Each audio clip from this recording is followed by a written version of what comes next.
Welcome to episode 8 of Garage Talk Unwrapped.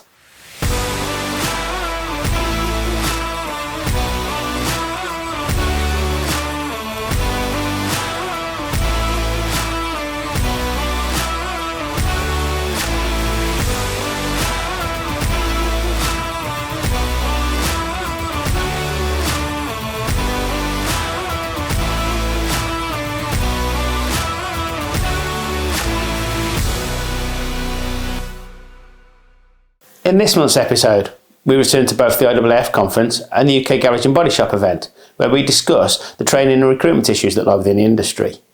We also have a product feature from Laser Tools. So let's not delay, let's get stuck in. Why is training so important to this industry? It's really important. Obviously, there's been a lot of talk over the last couple of years about the job vacancies and trying to recruit new people, and we don't often spend as much time looking at retaining staff. And retaining staff is relatively simple. It's about investing in them. It's about bringing them on board, listening to them, giving them the right tools to do the job well, and to give them some level of career progression. When you look at exit interviews, a lot of reasons why people leave is there was no progression, they didn't feel valued, they weren't comfortable in the environment, and all those things can be supported with good, strong, consistent training. Do you think as an industry we are offering what we should be offering these people to attract them to the industry first and then to keep them as well? No, in a word, no. I think it's there, and I think when people join organisations they find it, but we don't shout about it. And it's one of those things in the UK, we're not very good about talking about how good we are doing stuff. You know, what's in it for me, why I should join you. We talk a lot about things like positive reinforcement on the training. You know, if you're trying to sell somebody a part, why should they buy that part and what's the value to them? And we don't do that as an organisation. Like one day I'll be working with a family-run, third generation business, and it's like, it's a thriving business. There's a reason why all your customers come to you. Let's turn that onto the staff. Let's make it a place where they know they can get a career. And because of that, do you think we miss out on certain areas of the public? So we miss out on certain markets? Yes. So obviously diversity, ethnicity comes into that, doesn't it? Yeah, so if you're taking a product to market, so let's say a job vacancy is a product, and you're taking that product to market, you would look at all of your different channels, how you're going to communicate your message to those people. And if we're not doing that, we get the people that are naturally drawn to it. It's like all the guys I'm speaking to now, they're in a job because they're car guys. They buy their own parts, they fit their own parts, they build their own machines. And it's not necessarily somebody who's gone, well, actually, I can see a great career here. I want to do a few years, at this level, then I want to move up, then I want to be in an area.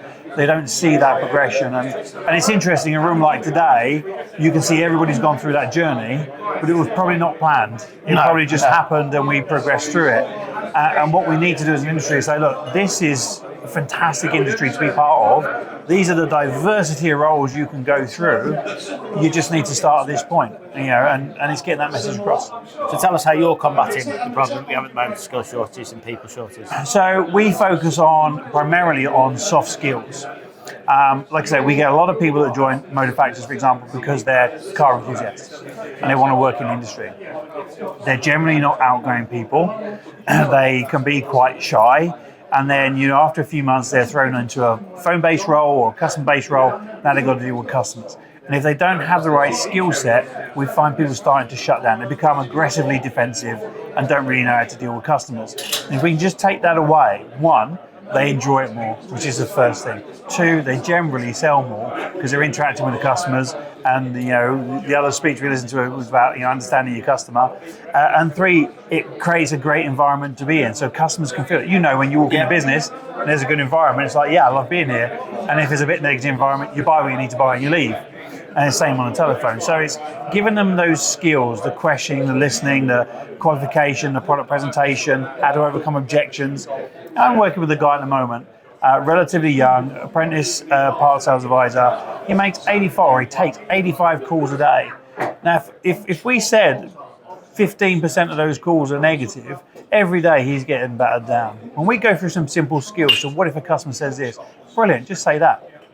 Fantastic, what else can I find out for you today? And you find that he has a better day. Yeah. And he's progressing. His sales go up, his invoice prices go up, his boss gets happy, and all that kind of stuff. So it's giving them the core skills to hold a conversation, to not be To understand people's behaviours. It's like sometimes some customers can be a bit direct. You're selling parts to a small garage. The guy's having a bad day. He phones you up. Yeah. Your last delivery was late, and he's a bit gruff. So we get defensive, or we discount to try and make them happy. But actually, if we can understand how to manage that behaviour, can get well practiced at handling that behaviour, then the whole thing becomes much, much smoother. Yeah, because we never know what kind of day the person's having on the other end of the phone. 100%. And also, you practice what you preach, don't you? You don't overload people with your courses. No, so we've been on a journey since the early 2000s, and I worked for a really, really fantastic guy. I used to call him the Yoda of training. He was short, but that's another thing. But he was like a Jedi. He would ask me these questions, and he knew because I've got a thirst for this. He knew I'd go off and find the answer. And we went down a path of bite-sized learning, e-learning to support physical training to where we are today with a blended learning approach, which combats the cost of taking people out of the business, the cost of sending people on training, the cost of training. And what we do is we embed bite-sized bits of information into the workplace that the learners can use, can try, can develop, and they can come back to us at any time. We've got one-to-one coaching to support each individual. So, we might be delivering to 15 people in a cohort, but they'll all go through an individual learning process. And because we use blended and remote channels, it's affordable, it's easy, they're not out of the business, and it's not detracting from the job they're doing. And that's our problem, with people trying to keep up pace with the quicker learners.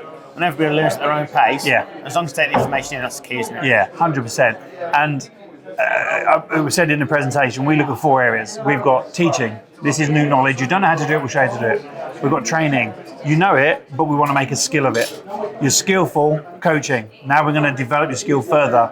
And if you're really skillful and well practiced, we'll mentor and we'll help you find direction, find new avenues, where to take your skills further.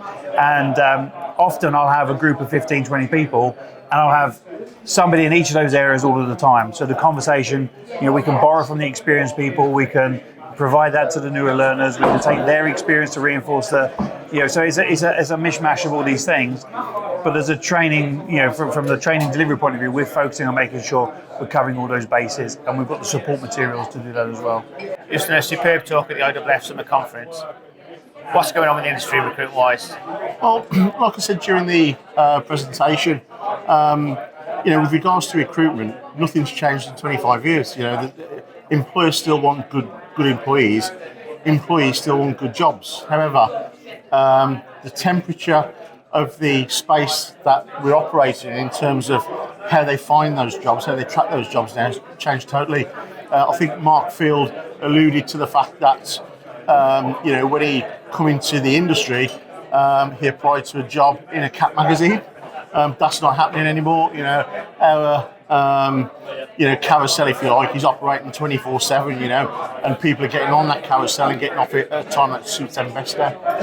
And it's great having these new platforms because they're instant, but you've got to use them correctly, haven't you, Glenn? You're a big advocate of that. Yeah, I mean, platforms are great and things like LinkedIn, but in our opinion, and I've just had a conversation with a candidate right now, it's making the process quite magnolia, quite lazy, because people are uploading their details and they're waiting to be found. So inherently what's happening, that's creating, in our view, sort of a non-committal type of relationship start, because it's like, are you interested? Well, could be, maybe, possibly. Yeah. So they're keen to find out what it is that you want to talk to them about. Whereas in the past, it was very much applying specifically for a specific role. That's not happening now. Opportunities are finding candidates, not the other way around. And how is AI going to affect this? AI again. I mean, I don't know whether you saw the example I did with ChatGPT, but literally that CV was written in 30 seconds. And it was word perfect, and the candidate would only have to backfill their own specific details. So AI is, in our opinion, is a great thing because we can flip that and use it in our business. But equally, it means that when companies are looking to hire and recruit, they're now having to invest in that screening process, because the human element is the bit that's been kind of taken away, and we need to introduce that sooner rather than later. So we need to get face-to-face with people and really engage with them and see whether they're reflective of what it says about them on paper. And of course, it's a specialised area in our recruitment, and that's why people with such a good self are around. doing all this, isn't it? So tell us about your services and how you can help people in the market. Yeah, I mean, my background is within the aftermarket. I've had sort of 30 years really within the aftermarket sector. 25 of those years have been dedicated to recruitment. So we specialise in aftermarket recruitment, not just in the UK but internationally. We work in what we call the permanent space, where it's permanent recruit. So a lot of what we're doing is white collar. So it's executive, senior executive, marketing, supply chain, logistics. It's the sort of, if you like, the professional sort of end of, and maybe the top end of recruiting. So we're not an agency per se, we're more of a headhunter, executive search and selection business. But we've really focused, on the aftermarket, and our international business has grown exponentially in the last few years. And because people are finding us now and saying, oh, great, we have a specialist that we can relate to, that can find people all over the world. That's created a lot of opportunities for us. So you can become companies' recruitment departments and outsource it, really? Absolutely. I mean, we can become, sort of an extension of their business, if you like. But as I said to the guys in the presentation earlier today, our Ferris wheel is turning 24/7, and you have to have someone dedicated to talking to your marketplace 24/7. So whether that be a specialist recruiter like us, that's talent spotting all the time, or whether that be a HR business partner, an internal recruiter, or even your marketing department, that are putting stories out there about how successful your business is and how it's bringing people through the structure. That's really, really important nowadays. Do you think the industry offers people enough? It's okay that people offer in the industry enough. Does the industry offer it back? Well, I think the industry wants to, and I think they're just trying to find their way in how they can best do that. By proxy, our industries, the aftermarket is not necessarily a sexy industry to be in, and no one sort of leaves school and says, right, I'm going to be in the aftermarket. We end up here, and that's kind of the way it's happened over the last few years. But I mean, I do think that there's some great opportunities with the aftermarket, especially for the millennials and the Gen Zs coming through, which is something else that we talked about, where there are entry opportunities and there are good career paths available, sort of for those type of individuals. Found your survey about people working from home very interesting. It's a difficult industry to work from home in, isn't it, in a lot of cases, because obviously you need to be on the shop floors, etc., creating the parts. But you are starting to see more companies actually accepting working from home. Yeah, I mean, I think it's got to be a balance, but it's got to be built in. The expectation of candidates. There is a disparity between employers and employees right now, and some employers want to own that and say, yeah, we can see it, and then other employers say, well, no, there's not a disparity. This is what's happening. This is what if you want to work for us, this is what's going to happen. So, but by and large, I think candidates are getting a lot of opportunities presented their way where they can work from home. They are offered flexibility. And when I spoke to some of the companies that we deal with about flexibility could be, letting someone off to have, sort of an hour, watching their kids at school nativity, for example, or someone that's looking after an elderly parent, sort of building a bit of flexibility. So you just give them a little bit of time to help them deal with the things in their life, so they've got like a work-life balance. It's not always about work from home. Yeah. It can be other things, and all those things matter to employees and employers. We're seeing HR professionals more so than ever before working on retention programs. How can I retain the staff I've got? And they're looking at what they offer and is it competitive in the marketplace. So we're seeing that activity is happening right now more than ever before. That has become far more vital to the corporates, hasn't it? Well, I mean, if you go back to the slide that we used about employees back into the office, it was a third, and a third, which didn't really mean much. But when we looked at the demographics, a third were business owners, a third were employees, and a third were HR professionals. So you can see that the HR professionals are trying to bridge that gap. Employees want to, sort of the flexibility of working from home, and employers want them back in the office. So there is a disparity there, and that's a bridge that each company needs to address and gap in their own right. And that's understanding the market, understanding the people working for you, and perhaps even doing a bit more screening at the staff. Absolutely. I mean, I think building this into your recruit. My 10th point on the presentation was always be recruiting, because companies need to now. And when I say always be recruiting, not recruiting people into your business, but always be putting the message out there about what you're doing for your employees. Because and certainly with the Gen Zs and the millennials, they're watching you. They're very keen. They're looking at what's going on. and everything is visible.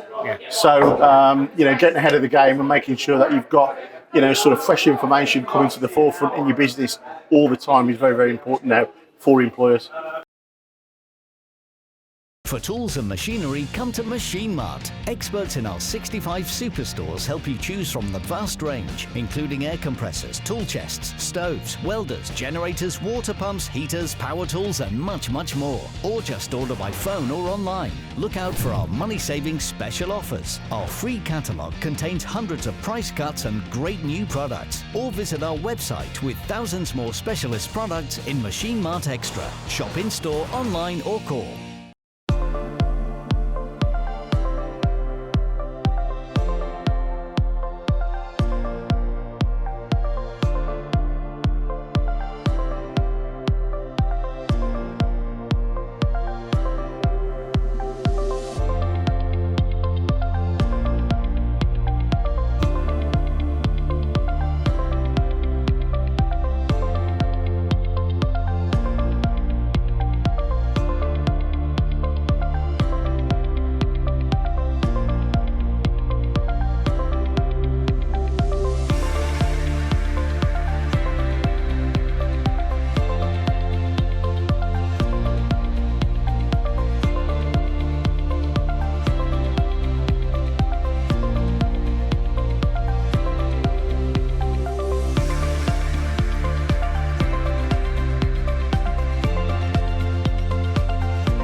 What got you interested in the automotive industry? So originally it was getting ripped off. Oh, wow, okay. To be honest, it was getting ripped off. When I was 18, 19, I had a motorbike and took it to the garage. There was a problem and they way over quoted me. Luckily, I'd been doing a little bit of work with one of my mechanic friends at the time, and we kind of come to the conclusion, well, we've tried this, we've done this, we'll have a look, but I think it's this. I had no idea what I was talking about, honestly. I just parroted this information to the garage after they'd quoted me like £600, and I was like, done this, tried this, probably going to be this, and they undenied, and it was like £200 in the end. Wow. And I went, do you know what, like, because I'm a little girl turning up, you're trying to rip me off. That's not okay. I'm not going to have this. So I started learning little bits myself. So I was doing pads and discs, and I had tools from there to there, and I had bits off that I didn't need to take off, taking off bits of plastic. I didn't know what I was doing, but I had a great time. And I went, do you know what? I love it. I'm going to do this. I'm going to learn, and I'm going to start in the industry, and I'm not going to let women get ripped off, and I'm going to be the one to give them confidence. And I wanted to be that face that women found comfort in when they took their bike to the garage or their car to the garage, and yeah, I just wanted to be that, like, I can do it. Changing things. Yeah, changing things, definitely. Do you honestly think they did overquote you because you were a woman going in there and they assumed you didn't know what was going on? To be honest, no, I don't know that. I don't know that for definite. That's just the impression I felt. That's the impression I got. You know, it's not very friendly. It's not. It's quite a daunting atmosphere. If you walk into a garage, you don't, and you know nothing about cars. You know nothing, and there is that old stigma of getting ripped off.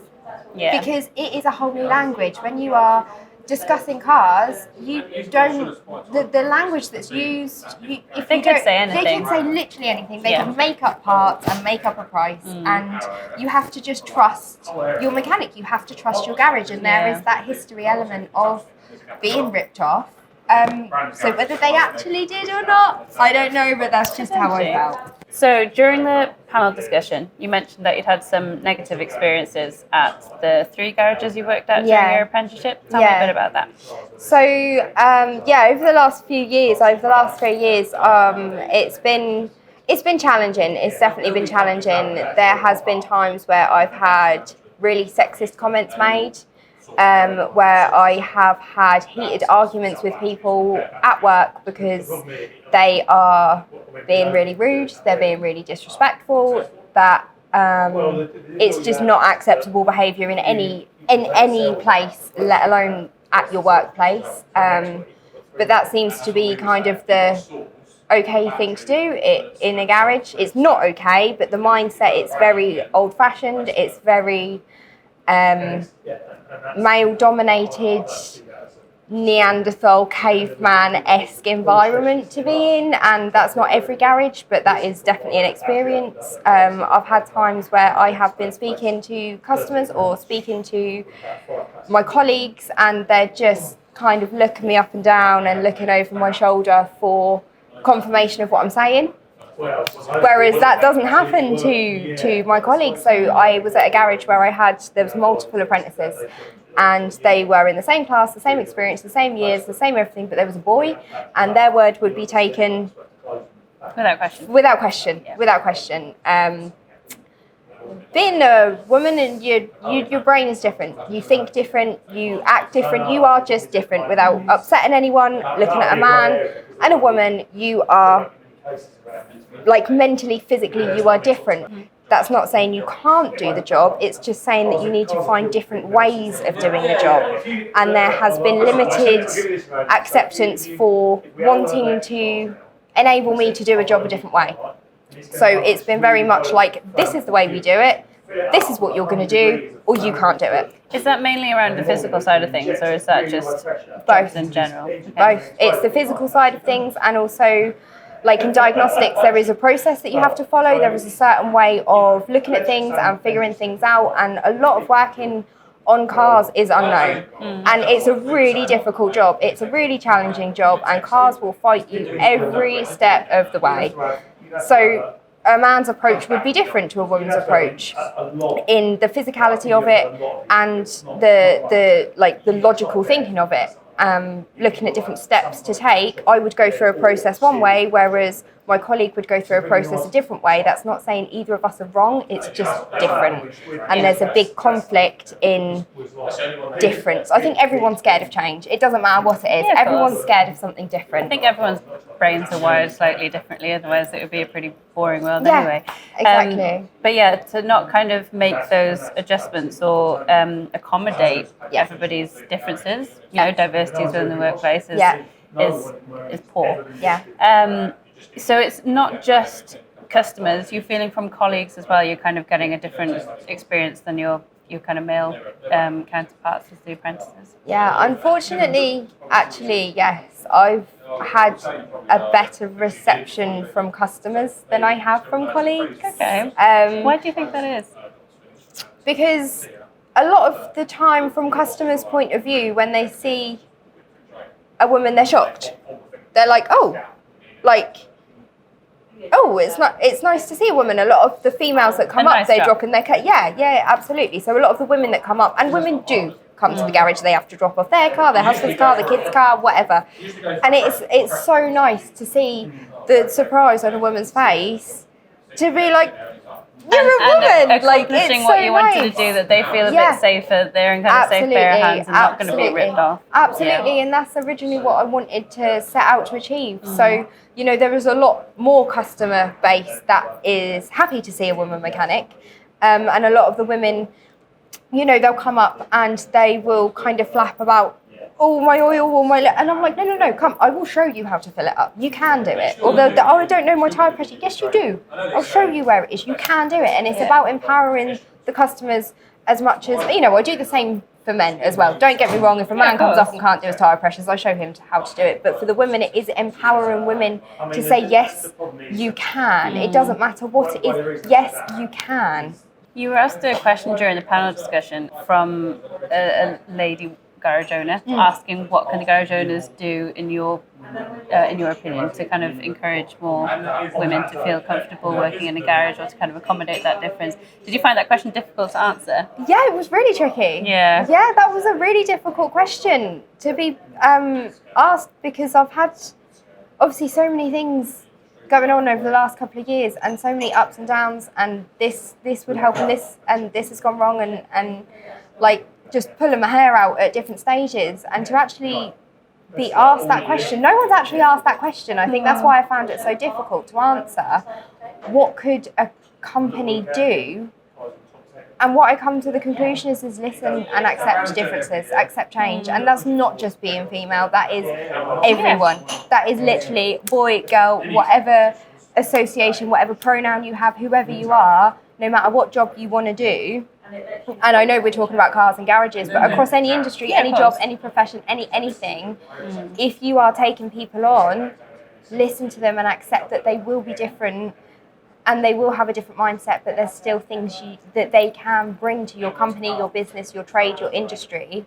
Just listen and take the time to understand them, and it's okay if they're a little bit different. Like, I'm very emotional. I'm a very emotional person. I know. And I do get so emotional, and that has been such a problem at work, is my emotions. And I have been trying to change who I am for the last 3 years to fit in to a job role, and it's been crushing me.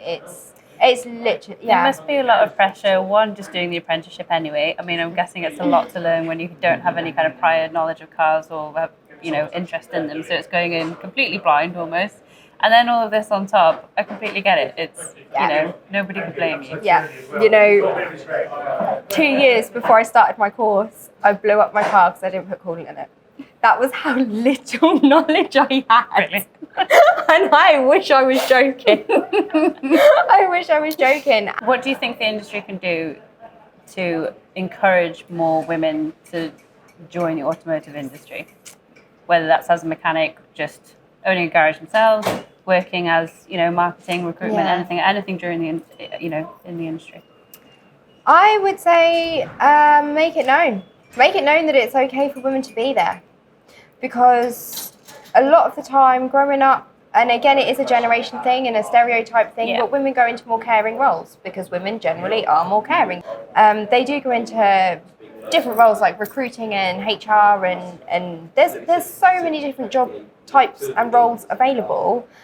But women don't really think about going into the motor vehicle industry or into the trade with these jobs. So they'll go into HR in like a camera company as opposed to a garage company, or there is so many options, but it's just not advertised, it's not thought about. We are in the age of technology, we are in the age of social media, so simple things like having women on adverts, having women on the fronts of magazines, having women advertised doing these jobs would be fantastic. Just because subliminally, without even thinking about it, you see a female in that job role, so it's a possibility. Even if it's not to 5 years down the line, you've just had a baby and you're doing your own thing and you used to have a job that had nothing to do with this, but you see an advert on TV and you go, oh, do you know what? Sounds interesting. I could do that. And that's all it takes. Did you have a positive reaction from your family and friends when you said, this is what I'm going to go and do? It wasn't an overwhelming positive reaction at all, to be honest. My mum didn't really want me to do it, and she still doesn't really want me to do it or know why I'm doing it. Because in her attitude, she's of that generation where, I've got dirty nails and I turn up from work and I've got dirt on my face and I'm covered in oil and I've got cuts and bruises and I'm hurting myself and, I'm bleeding and my hands are all torn up. And she's like, I don't know why you want to do it. It's a dirty job. And it's like, fair enough. She accepts that this is what I'm doing. She'll support me in the fact that this is what I'm doing, but she doesn't understand.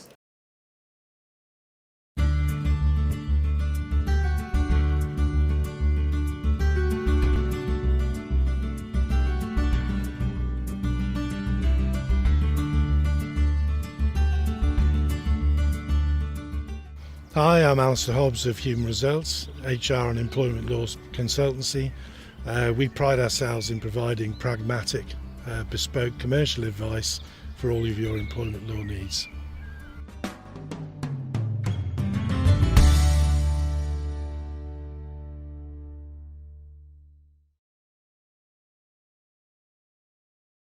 Now, this is an interesting piece of kit. The new Laser 8831 smoke machine is designed for controlled smoke generation, which will help pinpoint hard to find leaks, like in inlet manifold pipework, plenum tubes, turbo pipes, intercoolers, exhaust systems, evap systems, engine breather pipes, and even vehicle door seals. Designed to be powered by the 12-volt vehicle battery, the instrument features a built-in pressure gauge, an adjustable pressure regulator and flow gauge to allow the system being tested to be pressurised where required. The kit comes with a range of expandable bungs and rubber cones for convenient sealing. Let's have a look how it works.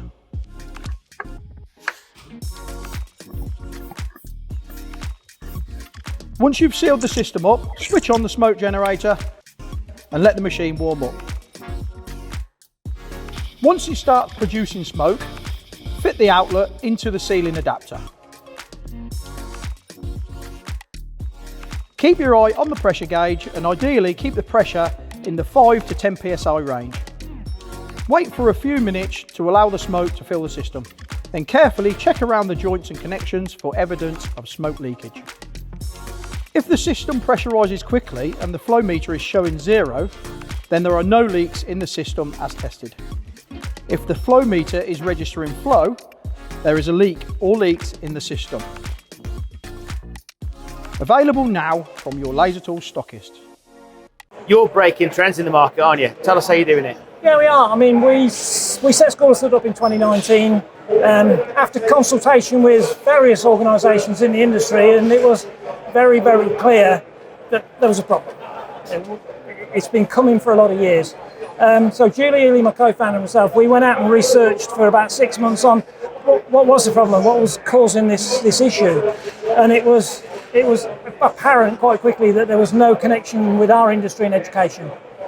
So that was the holy grail of it all, by saying, right, now we've got to connect with education, but how do we do that? And how did you do it? Well, it was a little bit of fluke, which you like a bit of luck sometimes. I did a STEM event in South Wales when I was on the Ford Body Shop programme, and I got invited to go and talk to some students, 500 students, 3 sessions in a day. Drove down there, got a fantastic reception from these young people. Came away thinking, well, that was easy because I just got invited in. You know, how did that work?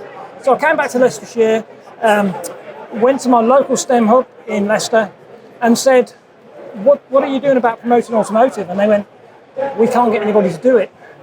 Because the connections they got was a local dealer who was too busy, or a local garage that didn't have the confidence to go and talk. So Julie and I said, right, let's register as STEM ambassadors and let's see what happens. Our inbox is filled up within 2 days with schools looking for us to go and talk to them. It was that quick, and that was our eureka moment on, we think we've cracked this. And then we found out there is 10 regional STEM hubs in the UK, and they're all doing the same thing, and all they're doing is getting into schools and engaging schools with business. But we've got a skill shortage. Yeah. So how long until this takes effect and that skill shortage is... Well, if we do this right, if we get behind it, and I know there's a lot of money being pushed into apprenticeships, and that's fine, I was an apprentice, but if we can't find the kids to fill the spaces, you end up with empty apprenticeships. So we were talking with Scania yesterday, who said they've got 140 vacant apprenticeships vacancies in their network. And you'll find that a lot of companies have still got vacancies. We have to get to the youngsters. We have to influence them in year 10, 11, even year 9, and then go and talk to them. So our policy is, let's go and meet the kids. You know, it's not putting them on social media. If you've got a website and they're not following you, they can't find you. So we have to go and find them. So that's why we've got an ambassador program. We've got 167 ambassadors, and all we ask them to do is a couple of events a year to go and talk to young people about all the jobs in the industry, not just the tech, all the other jobs that we've got. And if we do that, then we can get them on. It could take 5 years. So we're just about to start seeing the benefits of the early programs. Yeah, I mean, ours is the only program in the UK doing what we're doing. Yeah. And we're just starting to now see, you know, apprentices being taken on, trainees being taken on, interns being taken on from that group of kids we saw 2 years ago. Because we see them at 12, 13, 14. At 15, they're making lifetime decisions whether they go to school, whether they stay at school, do an apprenticeship, or go to college. So there is that period of time. It could take us a generation to fix. Okay. Yeah? Because we don't think we've got a skill shortage. We think we've got a generation gap. Okay. Which is driving a skill shortage. So if we're not planting the trees early, and we're chopping them down at the other end, we're out of balance. But the issue, of course, now is at the minute, we do have the shortage. Do you have an answer for how, obviously you're doing things for the future, do you have an answer now what we can do? There's things that we can do now. I mean, I know there's companies starting to import people from abroad, and that's drip feeding. You know, we haven't got the European influx anymore. So if you're trying to bring them in from abroad with license, that's only a very slow moving fix. But we can look at those people between 18 and 24. There's 750,000 youngsters between 18 and 24 that are either out of work, in jobs that they don't like, in 0-hour contracts that are looking for their next step. Now, we're not geared to do that at the moment, but that's a sector that we could get hold of and go, right, you know, if you're a butcher, baker, candlestick maker and you're not happy, why don't you come and try working in our industry? Because there is a pool of people there. Are you frustrated? Yeah. I thought so, Dave, yeah. Yeah, I get very frustrated and that's my nature. Yeah. You know, I've got a passion for this industry. Yeah. I think the industry should be doing more. We're trying to encourage that. We've got some great partners on board that are helping us along the way. But I was at IBIS Global Summit 2 weeks ago, and speaking to people there all over the world, it's a global problem. So the big boys in this industry, not the garages, not the body shops, not the people that want these youngsters, the people that make money out of this industry have got to start to invest back. Yeah. And not just a couple of quid here and there, big style. But they've got to invest back in something that is proactive. So there's no use saying, right, I'll give you loads of money, and then somebody sits back and doesn't do anything. That's not what we do. You know, we're totally out there. You probably see us on social media all the time. We've been to events. We deal with scout movements. We deal with the Army cadets. Wherever we can find young people that listen to us, we'll go. There is a big push for EV. EV's a slow burn. We know that. It's not, you know, we've got independent garages that are not concentrating on EV because they haven't got the volume. So they'll still concentrate on the traditional skills. But certainly in some sectors they're pushing EV, and they are forgetting those traditional skills. And even some of the colleges are struggling on traditional skills. We had 2 colleges last year that closed their body and paint and their CV because there wasn't enough kids enrolled. So we are in danger of losing those traditional skills. And every car is just rolling stock. It's just got a different power pack on it. Yeah. Still got everything, still got a stop and start and brake and suspensions. And it's just got a different set of weight, just different bit of power unit. Yeah. So we do need those techs that can keep the trucks going. You know, trucks are going hydrogen and electric, and so are vans and so are cars. We still need those hands-on techs to keep them rolling. So the talk of, for example, the ICE ban is a bit dangerous because, yes, ICEs are going, but the actual rest of the car, nothing's changing, is it? No, I mean, you see how hard it's been because the government moved the benchmark, didn't they? They went 2030, now it's 2035. And that may change again over the next few weeks. Yeah, that might go again. I mean, that caused so much unrest with the manufacturers because they'd obviously invested billions in trying to reach that 2030 target, and now it's 5 years on. So we've got 2035 before we really have to worry about it. But in that time, the UK industry puts something like 3.7 million vehicles on the road every year, and only a small percentage of those will be EV. So you've still got hybrid. You're still going to have the ICE engine right up to 2035 at the moment, and it's going to cause a problem because you will have to have a technician that is more multi-skilled than they have been in the past, or you end up with little pop-up businesses that are going to focus on EV only, and the others are going to do the other stuff. But the rolling stock still needs to be looked after.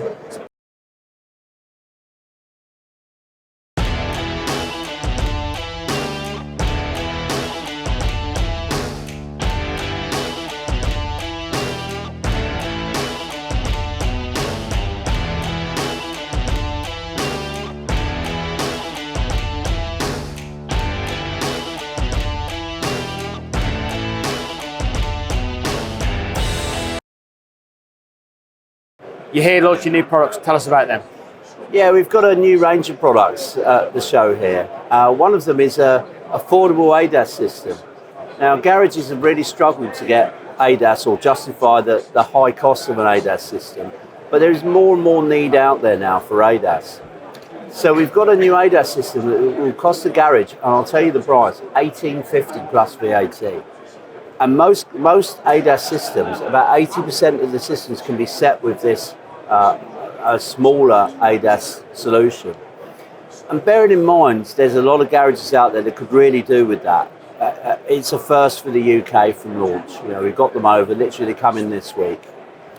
And ADAS is a massive market now, isn't it? It's only going to grow. It's only going to grow. And garages are now beginning to realise we've got to do something about our own ADAS system. So it is a real good time for us to invest in ADAS and look to move forward. Launch, as you say, are growing at a rapid rate. What do you put that success down to? We were a little before, not really looking at the social media side of things. And I think that is a very, very important thing nowadays. You know, guys like to look at videos of things working. I think we always make and choose products that work for us. You know, I think it's very important to have something that works. And I think the customers recognise that too. We're universally used in the diagnostic side, and I think it would be fair to say that we have very good coverage for the vehicles.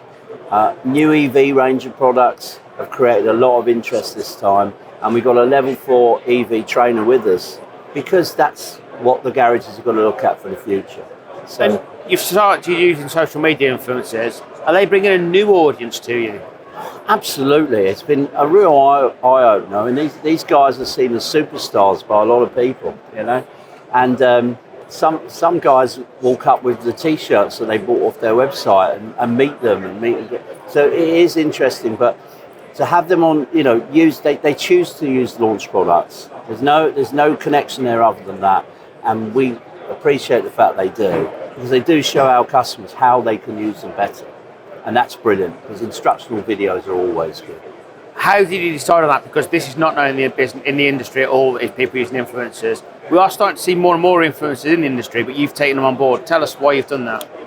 Well, it got to the stage whereas we realised that if the influencer found a good product and they were happy with it, then that would then get out there to so many more garages and people watching the video, which then will grow the product for us. So there's a little bit of a selfish point of view as far as sales are concerned to start with. But realistically, you know, I think we're solving a lot of problems for people. I think we're in a situation where we're solving problems now, and that's great. You know, it gets the word out there about how good these products are. And of course, as you say about products, the influencers are great, but without the products, there's not going to be anything there. So tell us about the actual, what they're talking about at the moment. What they're talking about, obviously the diagnostics are universally good. Proper launch, we've got things like a Mercedes secure gateway that many other products haven't got.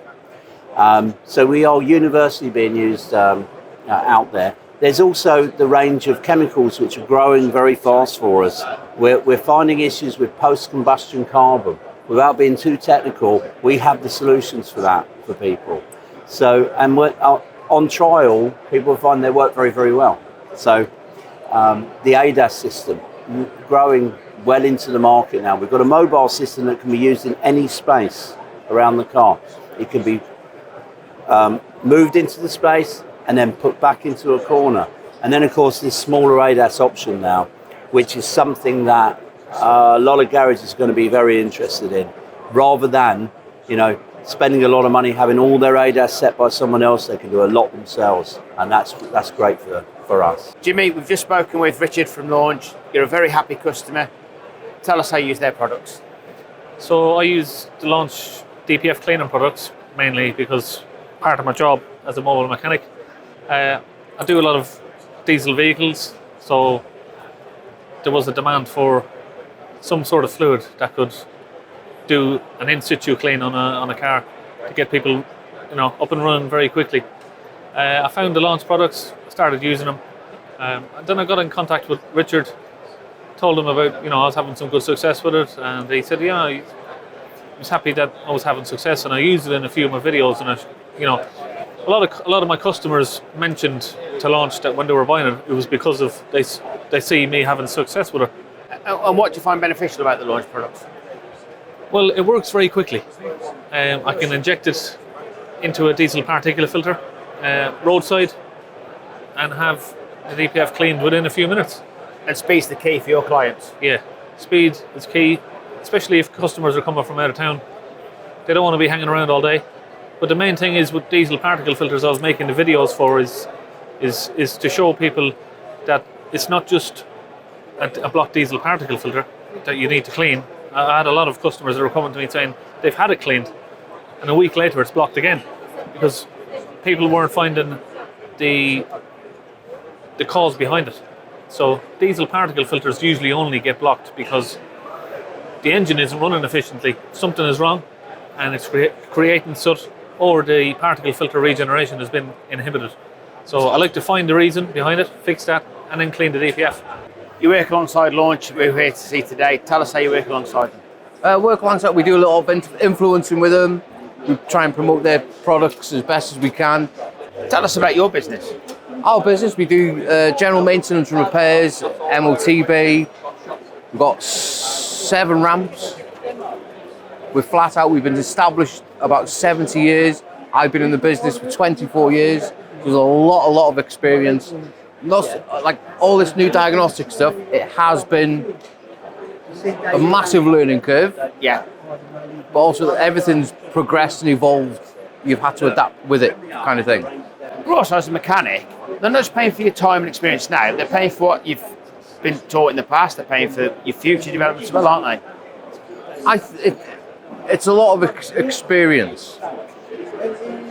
This is the thing that the trade is struggling with at the minute. There is not enough experienced techs that want to go into the garages. They've either set up on their own, and garages, independent, even main dealers, they are struggling for techs. There's no two ways about it. People can say, oh yeah, my business is great, my business is doing well. But if you haven't got the techs, your business ain't doing well. Yeah, of course, if you haven't got the experience there. Everything is about experience. You can go and buy the biggest and best tools, you can have the fanciest workshop going, but if you haven't got the staff in there that's with the experience, you're going to be struggling. Do you find with the experience you have, as you say, 24 years of being a mechanic, that the future is not worrying? It is, yes, but again, there's going to be conventional engines that is going to be around for a long time that involves spanners rather than EV stuff. Even though the EV stuff's coming in, the cars are still going to be there repaired 20 odd years or more. I know everybody hypes on about it, but it's not the sort of thing that I personally want to get into. I'm happy enough, there's going to be enough work with these older vehicles for many years, probably until I retire. What's your favourite product from Launch? It's got to be the Tab 3. Okay, because? It does everything that I need it to do. But another product that I do like is the Smart Safe 601. In a lot of my videos you've probably seen, I call it the ultimate service tool. The reason why it's the ultimate service tool, it fits in your hand, it does TPMS, it does battery testing, it's full diagnostics, it'll do all most of your coding, reset all your service lights, and to top it all off, you've got a printout. So when you're doing that service, you're doing a full health check, and rather than say to the customer, oh yeah, this sort of code, you've got a printout for them.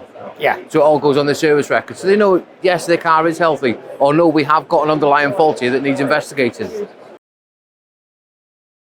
For tools and machinery, come to Machine Mart. Experts in our 65 superstores help you choose from the vast range, including air compressors, tool chests, stoves, welders, generators, water pumps, heaters, power tools, and much, much more. Or just order by phone or online. Look out for our money-saving special offers. Our free catalogue contains hundreds of price cuts and great new products. Or visit our website with thousands more specialist products in Machine Mart Extra. Shop in-store, online, or call.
You've got something very exciting coming up, haven't you? Tell us about it.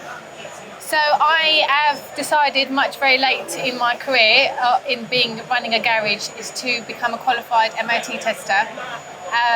But the special thing about it is I think I will be the only British Asian woman to hold an MOT licence in the UK.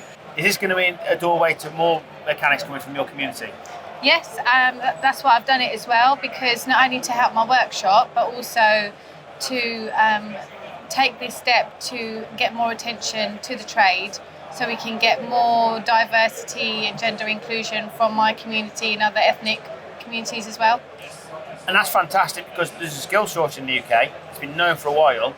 This seems like an untapped market. We should have been on it years ago, of course. If we've got more people spreading the word, whether it's your community or any other community, that's going to benefit the industry anyway, isn't it? Yeah. So if there's not many talking about it in your community, this could be huge. Yeah. I mean, nobody's talking about it. In fact, it's not something that traditionally an Indian girl is encouraged to do. We're normally more encouraged to do safer career options like going to medical, going to business, going to law, something like that, that they know, that as parents they know you've got longevity or financial stability, so they don't consider having a skills trade as the first option. So regardless of whether it's a mechanic or being a plumber, I think if you're a massive dropout, that's when they consider you do something like that, which is the wrong mindset to have. But you actually work with your dad, don't you? And I do, yeah. Your dad must be very proud of this moment. Yeah, he is. When he came into this country, he very quickly integrated with this, with the culture and with the British culture, and so he sees it no problem. He just sees it just in the business, doing what I'm doing. But other people have different views. They have negative views of why has she not got a proper job, why is she not settled down. This is not a good stream of income, but they don't know what income is. They don't know what we do, but we love what we do, and he's very proud of the fact that we're a great team together. It's a very exciting time in the industry as a whole with the change to EV, hydrogen. So you're actually going to create a really niche market here for yourself, aren't you? And it could be really beneficial for you financially and for career. Yeah, and I think when this is the message that I'm giving to people is, you've got to know you've got to know yourself to know what you want to do, and you've got to love your job.